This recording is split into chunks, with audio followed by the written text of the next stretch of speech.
Hello and welcome back to this edition of Minstrels on the Block. Special guest Regan D. Floria. So Regan, tell me about some of the stuff that you've got going on now, maybe a little bit leading up to it. And first of all, I have to tell you that I'm really impressed that you know how to say all of my name correctly. That is nobody here says my name right. My mother would be very proud of you as well. Right now, I've had the neatest couple months of really wondering, what I was going to be doing. And, you and I have actually been working together and recording the album. That should be out here in probably, late May? Kind of hoping, late May.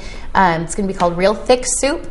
And call it that because it's such a different conglomeration of songs and feelings and ideas and slightly different styles of music, but all very me, put together. So Real Thick Soup should be out probably at the end of May. And, trying to get booked here in Columbus and surrounding areas, which has been, fun, and building a band and getting out there and doing all of that. I'm working with an organization in Atlanta called AMTC. It's American Models and Talents for Christ. And they're not necessarily pushing you to work in the Christian industry. Right. But they are very much about you being honest and real and doing good work, not selling yourself out, doing good family programming, right. And things that I would take my girls to, things that I would be comfortable, family friendly, exactly, stuff. Very family friendly stuff. And because of where I come from in LA, there have been times in my life that. You don't need to let your mind go totally astray with this comment of saying that I chose a paycheck over integrity, but in a lot of respects I did. There were projects that I was kind of wavering on that I had I chose to do because I needed the money at the time. But I always saw right after that the next opportunity I missed out on because I allowed myself to not believe enough and have faith enough that where I wanted to be and the work that I wanted to do and the stellar work that I thought that I was capable of was coming. It was just around the corner. And that's very hard for an artist to not jump at every opportunity out of fear that there's not going to be another opportunity behind you. But I think that if you can stay very true to yourself and to your beliefs and know that you were chosen for a reason. A lot of people will look at me and say, I grew up in an industry that told me that if I hadn't made it by the time I was 24, I was done. That there was no hope for you. And I am well surpassed 24, and I am having a ball, and so many opportunities are coming. So I believe in this organization in Atlanta, AMTC, and what they're doing for me. And I went to my orientation, just my orientation, not even doing any of the classes or even preparing yet to go do this big convention I'm going to do in the summer. And in my orientation, I met this amazing director, Michael McClendon. And he saw me, and we kind of laugh about it now because he was like, within 2 minutes, hey, you want to be in a movie? Sure. No,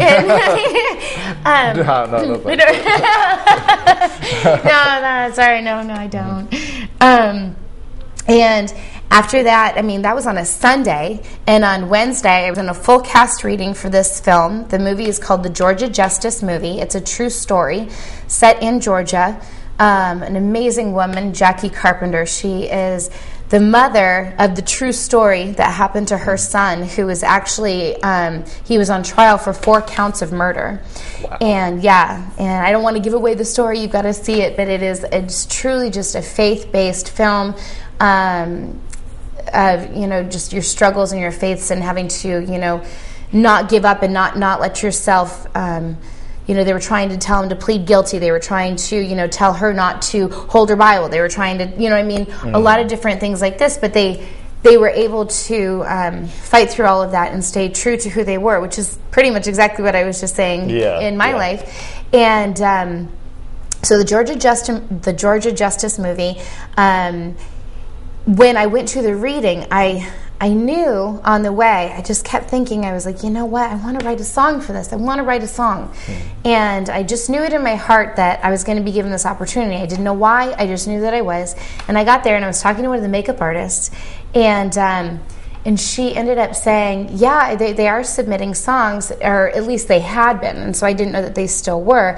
At the end of the reading, Michael says, you know, we have been submitting songs, or people have been submitting songs, and this or that. And I went, are you kidding? Like, I mean, I just asked. Like, I just put out there. Yeah. I just asked, and it came back that quickly. And I emailed him that night and said, are you still looking for songs? I'd really like to submit. He said yes. I asked what, you know, he wanted me to write about.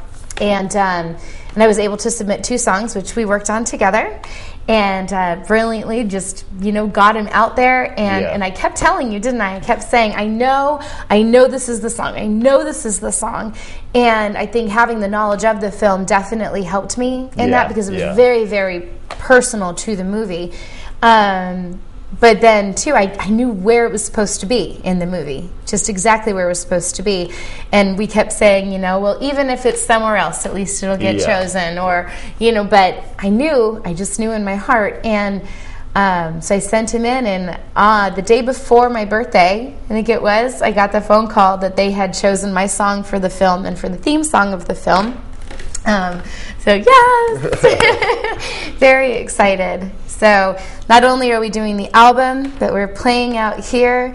I just got to do a movie, which went just awesome. Triple Horse Productions did the movie, and they were just stellar. And Michael's an amazing director. And all the actors in this film were so honest and so good and so loving. Just walking in there, they were so accepting to you. And I've worked on a lot of sets in my life, and this was one of the most beautiful projects I've ever worked on.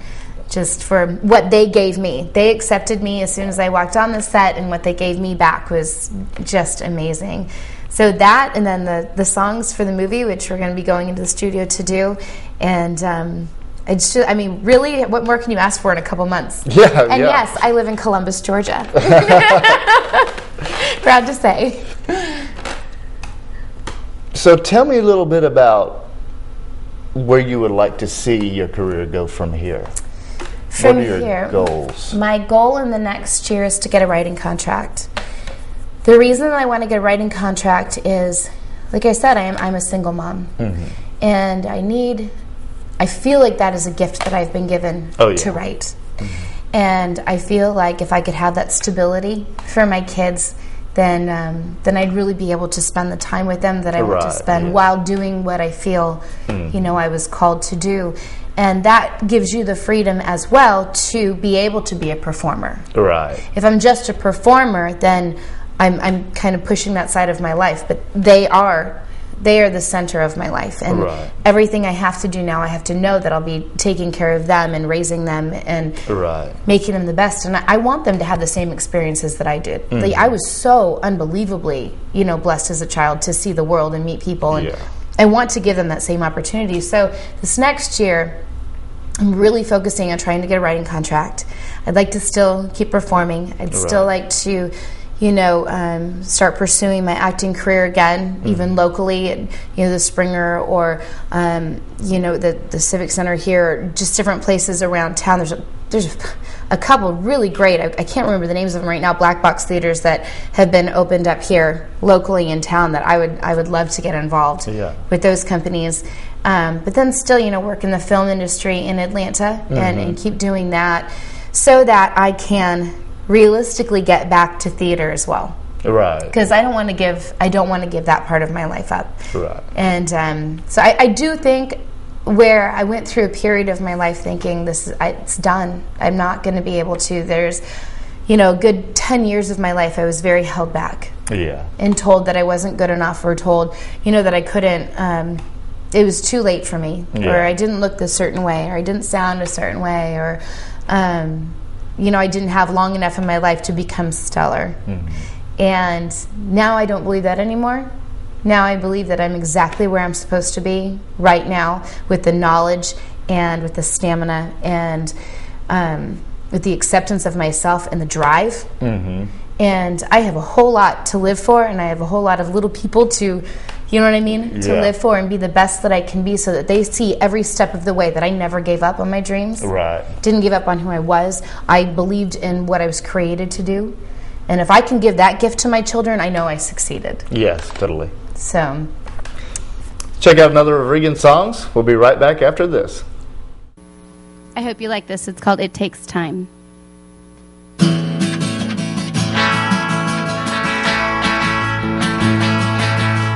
You think I'm melancholy fun. I think it's funny, you're funny to me. You think I'm full of sadness, but it's just your madness that's funny to me. You think it's silly, oh, when I act giddy, but I'm giddy for you. You think that I act funny, oh, I love you, honey, you're funny to me. You think my heart is aching, oh, but it's just breaking for you to laugh with me. You think these stupid love songs are broken-hearted, dumb songs, someday you will see. Oh, that you think it's silly, oh, when I act giddy, but I'm giddy for you. You think that I act funny, oh, I love you, honey, you're funny to me. It takes time to understand how we became me and you. Time, madness, the mind, to understand how we became you and me.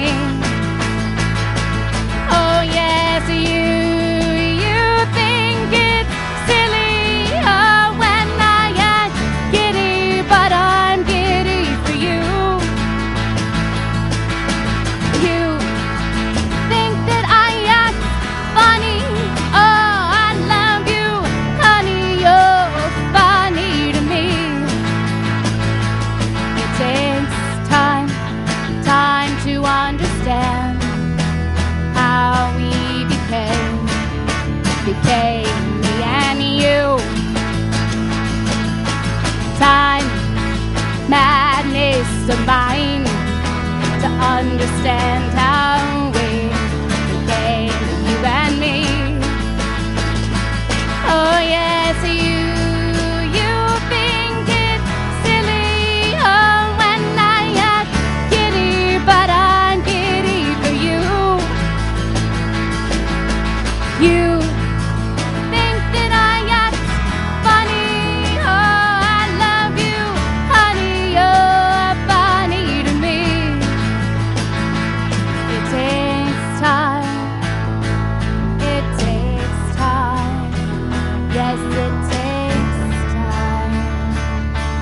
takes time. Hello and welcome back to this edition of Minstrels on the Block, where we have special guest Regan D. Floria. This is the part of the show where we pimp stuff. yes. Promotion. But there's one very important question that we haven't gotten to yet. Uh-oh. Elvis or the Beatles?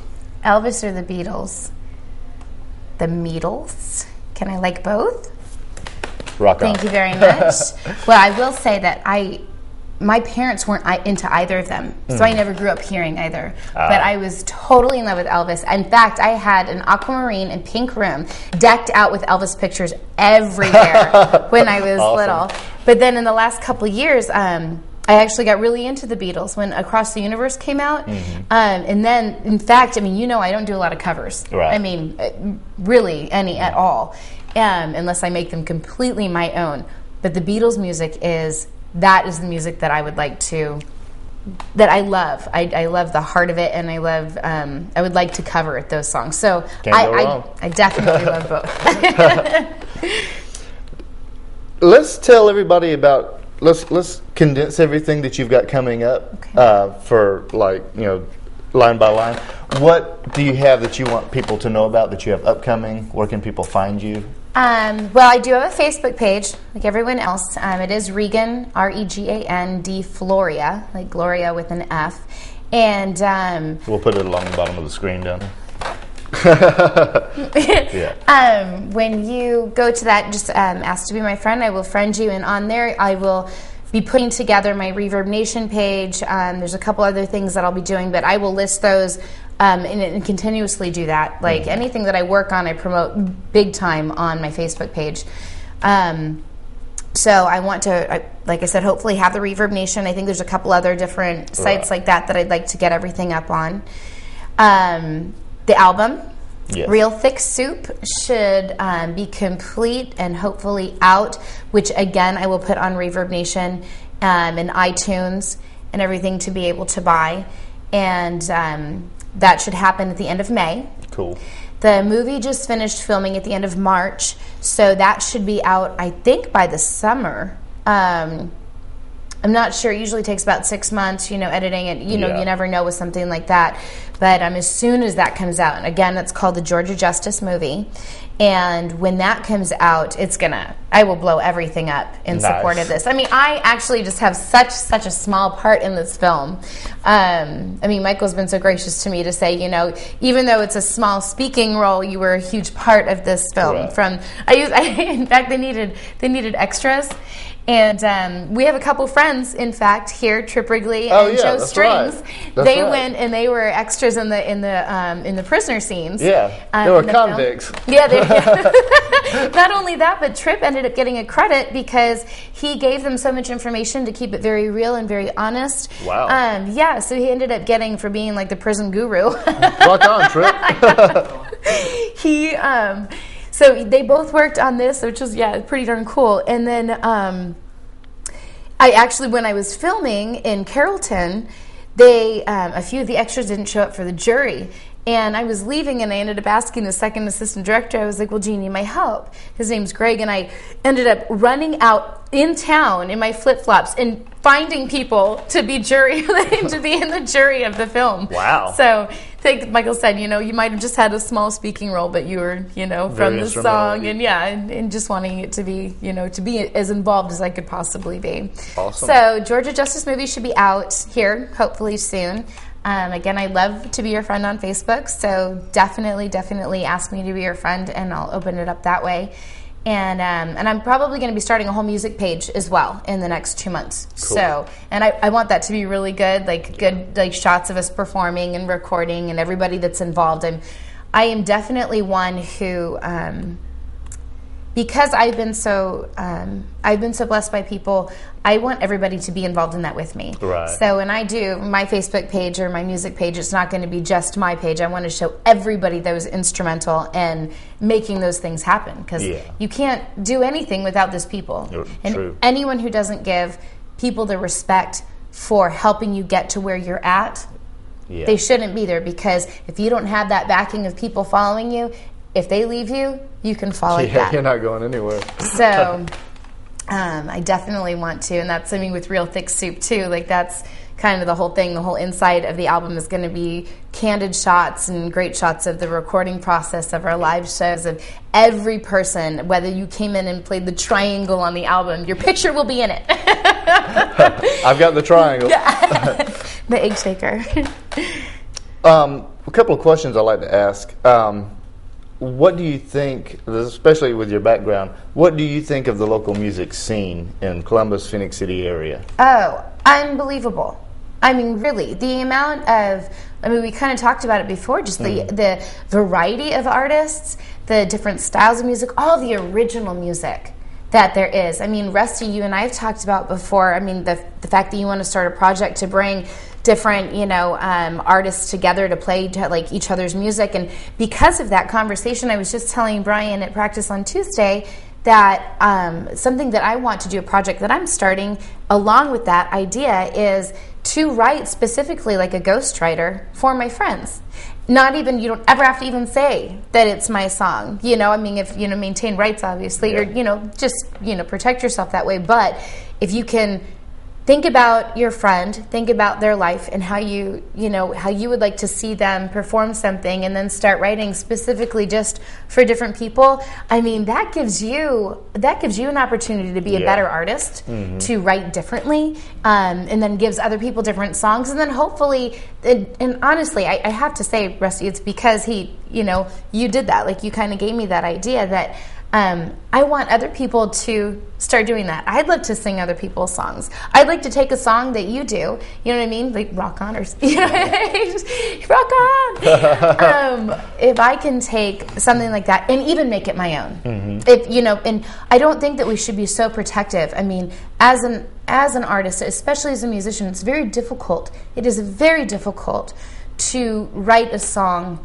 and then have someone come in and say, it's like having a child and they say, oh, well, the eye color is wrong, or, you know, oh, your baby needs a nose job, or, you know, but let's do this or that. That is difficult. But if you have a team of people around you that you really believe in, that you know are looking out for your best interests, that want to see you be a better artist and believe in what you are doing, not just trying to make you out to be something else, then I think you can lay back and trust that and try it. At least try it. You know, and so I'd love to see that kind of community happen in this scene, because there are so many original artists. There's so much original music, and I mean, all types of age ranges, all different styles of music. You know, and not just, I mean, there's the acting industry, the dance industry, and you know, turntables and everything. If we can, you know, I mean, we have an incredible scene here. I mean, everybody's trying to work and performing constantly. I mean, you performed, what, last week? Thursday. Last Thursday at Soho. Brian Mallard, Renegade.com. But that night, I mean, Brittany Avery was playing somewhere and Brandon Holden was playing somewhere, and I was kind of like, where do you go? Like, who do you go? Like, you know, I mean, you and I work together, so, like, you know, we support each other a whole lot, but it is amazing to me, the opportunity that is in this area. I've never lived in anywhere like it. I think it's amazing. Cool. And one last thing before we're gonna have to go, but what advice would you give to an aspiring artist out there? Don't stop. Work every day as hard as you can. I was told as an actor when I was young, your manager makes 10%. That means they do 10% of the work.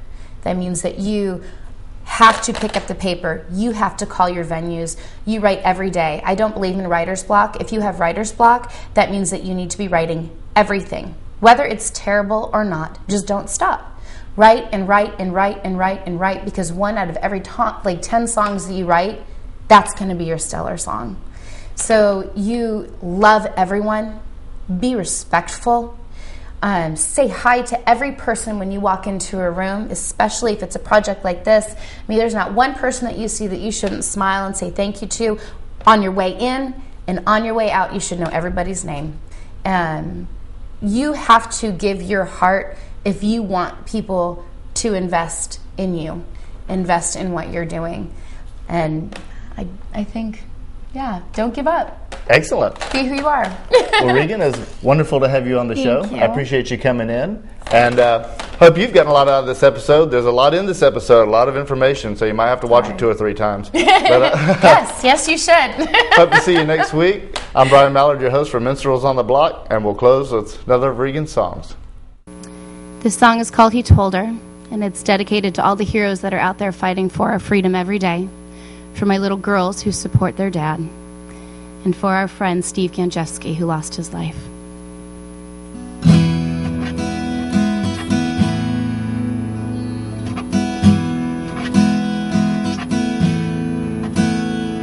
Tonight, she puts the girls to bed, saying prayers of safety for their dad. She understands his choice. When she hurts, she hears his voice. He told her, this is what we're fighting for. Honey, this is why we went to war. Our two girls saved me, so I'll fight to keep them free. It was our time to leave. Pray we succeed.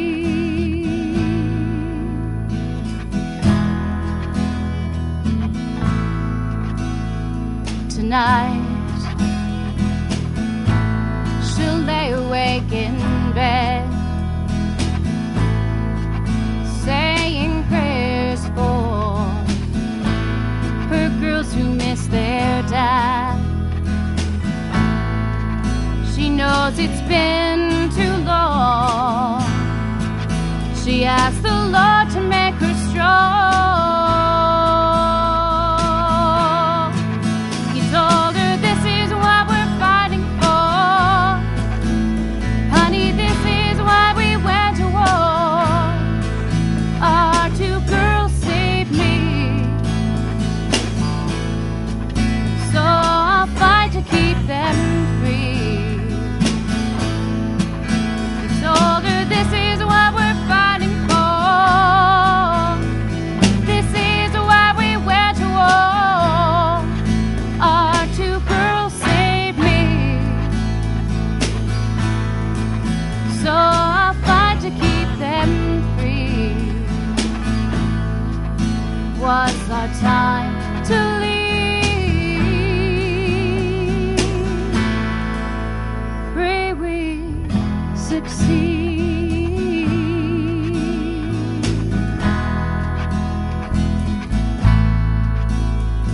The day she heard the doorbell ring, she wasn't sure if it was that. Over the baby's screams, then she saw the cast, and her heart had then collapsed. A letter in his hand said, baby, please pray for my man. All my girls saved me,